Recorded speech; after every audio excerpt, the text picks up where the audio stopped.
certified incident briefings, real video evidence, strict accountability. You are viewing Bodycam incident reports. You're not going in. Step back, now. I'm a credentialed state official. You are obstructing lawful oversight. I don't care who you say you are. Last warning. The heavy oak doors of the Metro City Council chamber were less than 10 feet away, but for Julian Vance, they might as well have been on the moon. Standing in the sterile, marble-floored atrium under the harsh glare of fluorescent lights, Vance adjusted his cuffs. He did not raise his voice.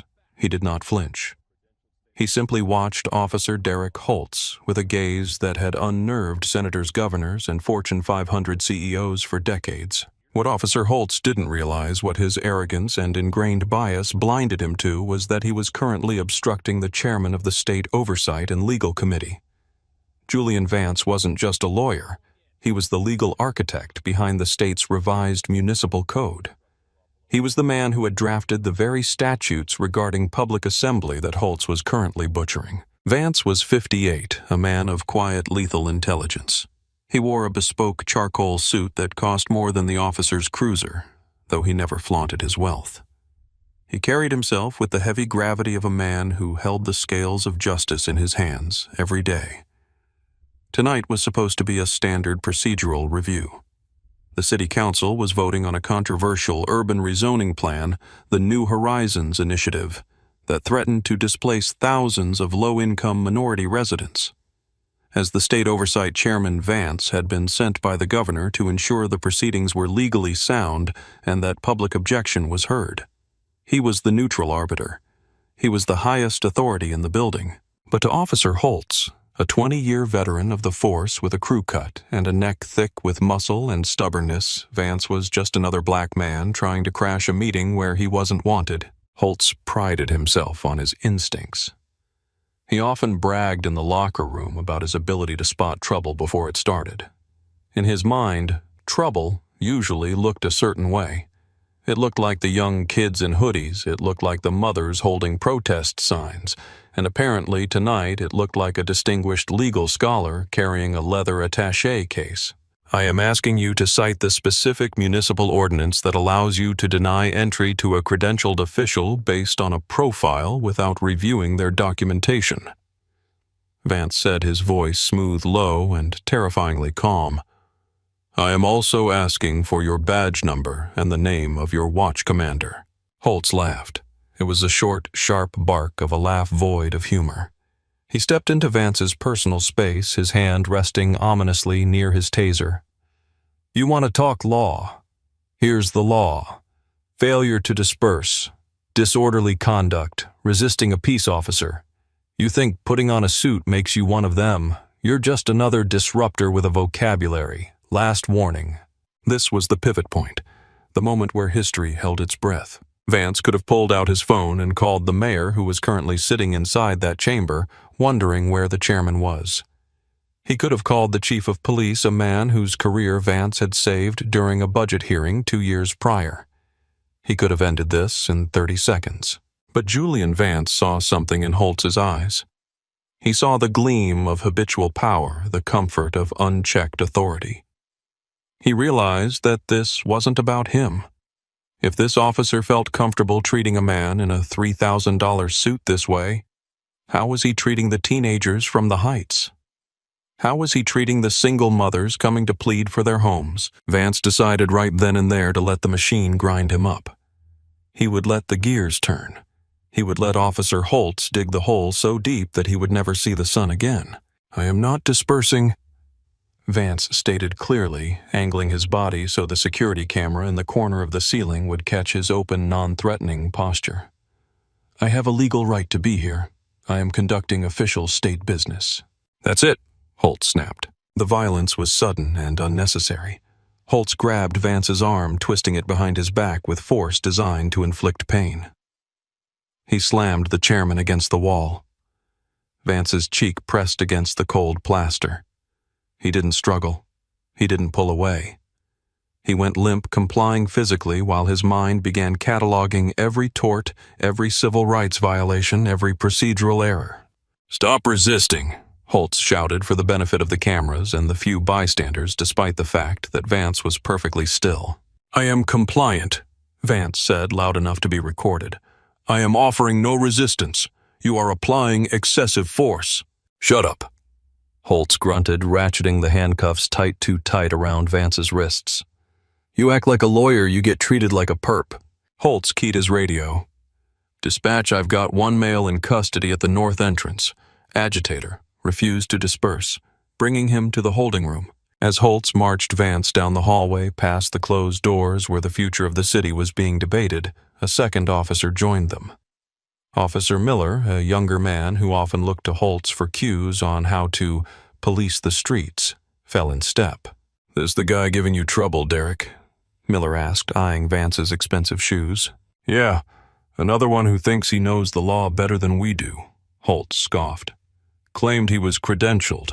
Probably printed some badge off the internet. They're getting smarter, but they still don't know their place." Vance memorized Miller's face. He memorized his name tag.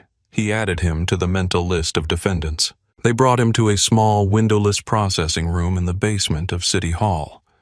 It was a room designed to intimidate cinder block walls, a steel table, a flickering light. Holtz shoved Vance into a metal chair. He didn't remove the handcuffs. "Empty your pockets," Holtz ordered. "I cannot," Vance said calmly. "My hands are cuffed behind my back." Holtz rolled his eyes and began the search himself. He reached into Vance's jacket, pulling out a slim wallet, a gold fountain pen, and a heavy government-issued ID holder. This was the moment, the reveal. Holtz flipped open the ID holder. He stared at it. He saw the state seal. He saw the words, Chairman, State Oversight Committee. He saw the signature of the governor. For a second, the silence in the room was absolute. A smart man would have stopped. A smart man would have apologized, uncuffed the detainee, and prayed for mercy. But Derek Holtz was not a smart man.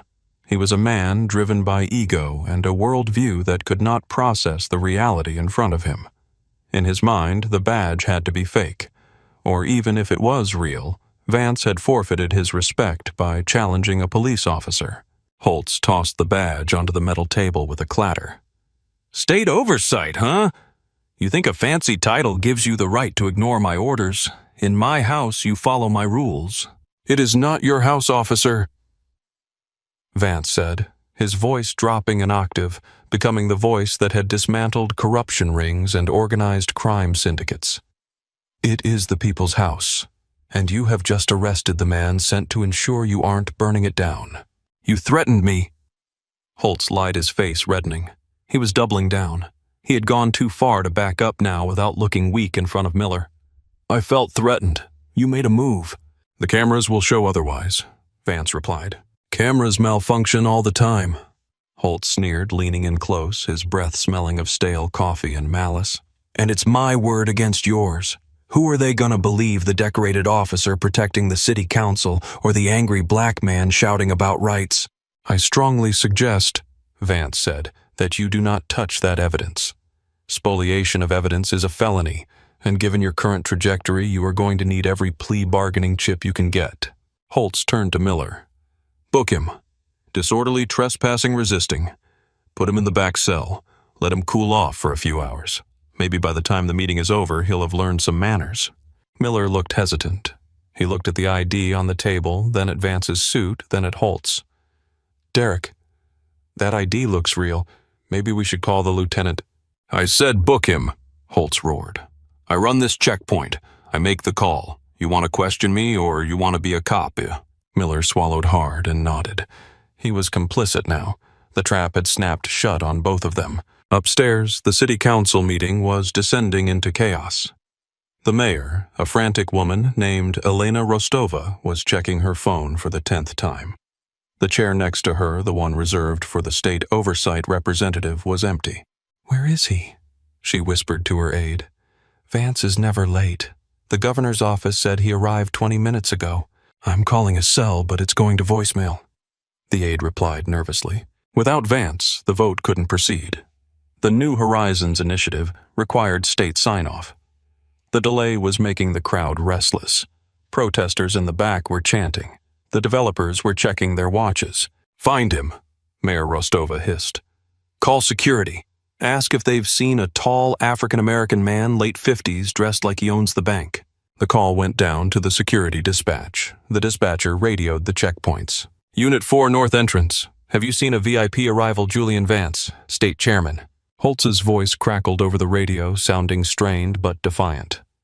Negative dispatch. No VIPs, just some local agitators. Cleared the area. Are you sure Unit 4 Mayor is waiting? I said the area is clear, Holtz snapped. In the basement cell, Vance sat on a concrete bench. They had taken his phone, but they hadn't turned it off. It was buzzing incessantly in the evidence bin outside the bars. He closed his eyes and centered himself. He was reciting the United States Code, Title 18, Section 242, Deprivation of Rights under Color of Law. He was building the brief in his head.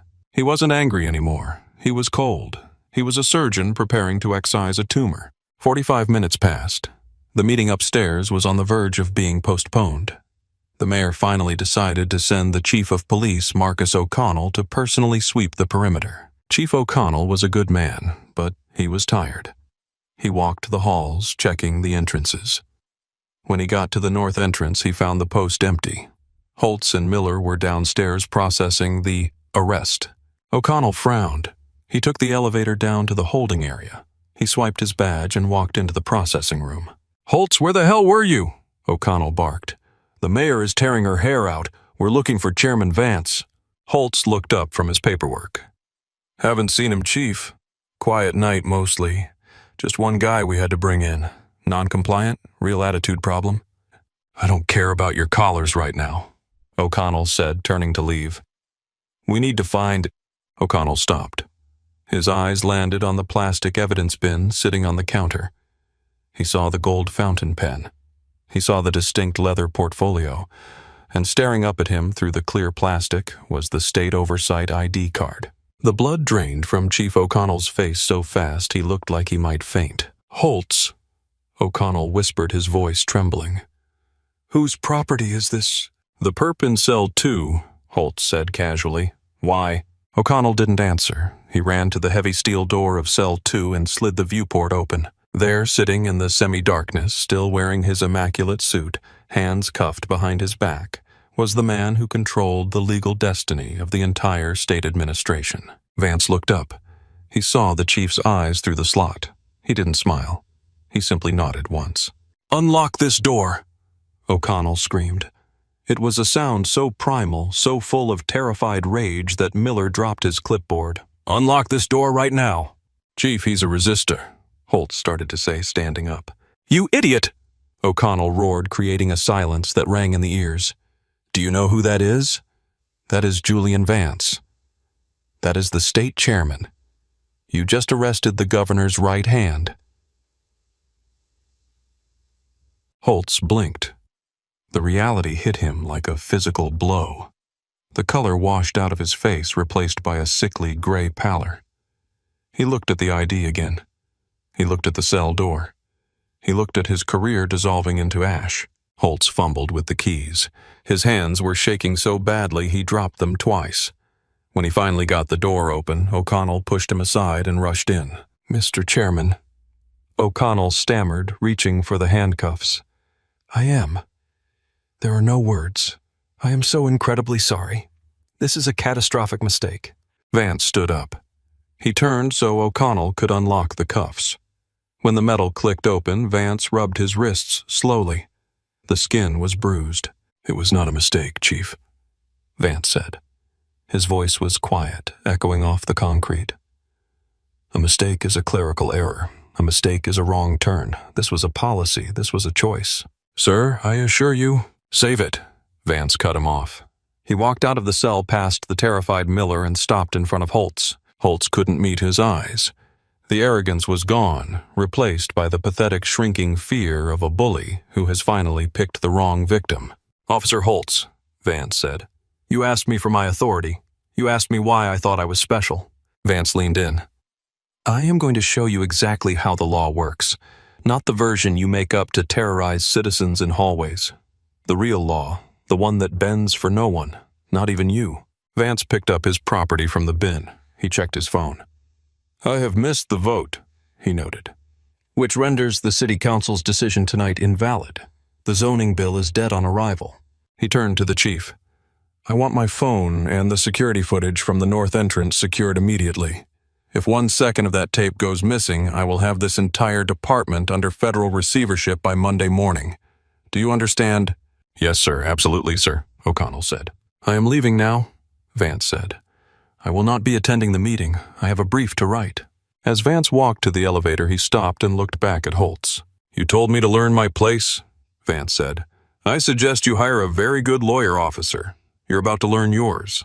The investigation that followed was not a simple internal affairs review. It was a scorched earth campaign. Vance didn't just file a complaint. He mobilized the Department of Justice. He called in favors from the ACLU and the NAACP Legal Defense Fund.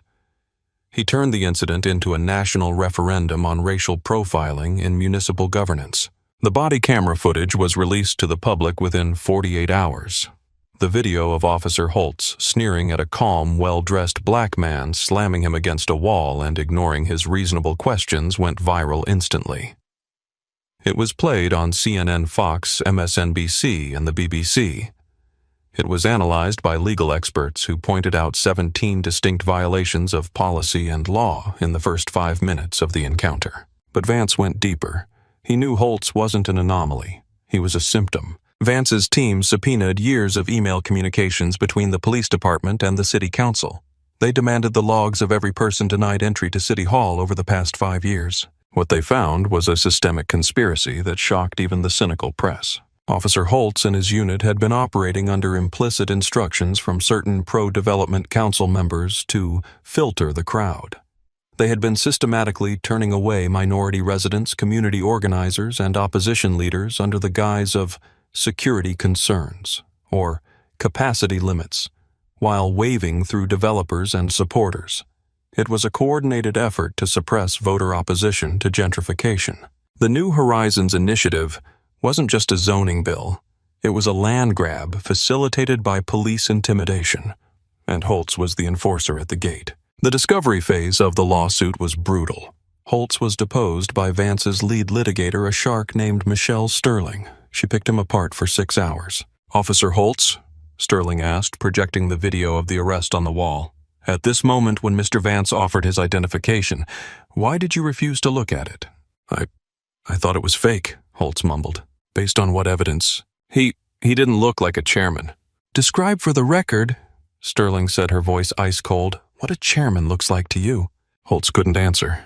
He sat there sweating, trapped in the silence of his own prejudice. "Let the record show the witness is silent," Sterling said. "Is it because a chairman cannot be Black Officer Holtz? Is it because in your mind a black man in that hallway can only be a suspect, never a supervisor?" Holtz's attorney whispered to him to plead the fifth, but the damage was done. The jury of public opinion had already returned its verdict. The fallout was total. Officer Derek Holtz was fired. He was stripped of his pension. But that was just the beginning. The federal grand jury indicted him on 2 counts of deprivation of rights under color of law and 1 count of filing a false police report. The profile he had bragged about became the noose around his neck. Sergeant Miller turned state's evidence to save himself, testifying that Holtz had a history of bragging about cleaning up the lobby by harassing minority visitors. The city council was decimated. 3 council members implicated in the email chain regarding crowd filtering were forced to resign and face their own corruption charges.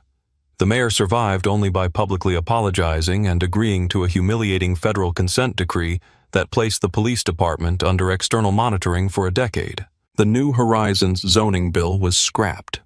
In its place, Vance's committee drafted a new Tenant Protection Act, ensuring that the residents Holtz had tried to silence would have their homes secured for a generation. 6 months later, the trial of United States v. Derek Holtz concluded. Holtz stood before the judge, not Vance, but a federal judge who shared Vance's intolerance for abuse of power. Holtz looked smaller now. The uniform was gone, replaced by a cheap suit that didn't fit. He looked like exactly what he was. A man who had relied on a badge to give him worth, and without it was nothing. "Mr. Holtz," the judge said, "you were entrusted with the power of the state. You were given a weapon, and the authority to deprive citizens of their liberty. You used that power not to protect, but to oppress. You looked at a man of distinction and saw only your own bigotry. You assumed that because of the color of his skin he had no power. You were wrong. Holtz was sentenced to 36 months in federal prison. As he was led away in handcuffs, real ones this time, not the tools of his trade, but the chains of his consequence, he looked into the gallery. Julian Vance was sitting in the front row. Vance didn't smile. He didn't gloat. He looked at Holtz with a profound, pitying disappointment. He watched the former officer disappear through the side door the same way Holtz had tried to make him disappear. Vance stood up, buttoned his jacket, and picked up his briefcase. He walked out of the courthouse into the bright afternoon sun. Reporters were waiting, microphones thrust forward, asking for a statement. Mr. Chairman, do you feel justice was done? Do you have a message for the police? Vance paused at the bottom of the steps. He looked into the cameras, speaking not just to the city, but to every officer, every official, every person who held a scrap of power over another.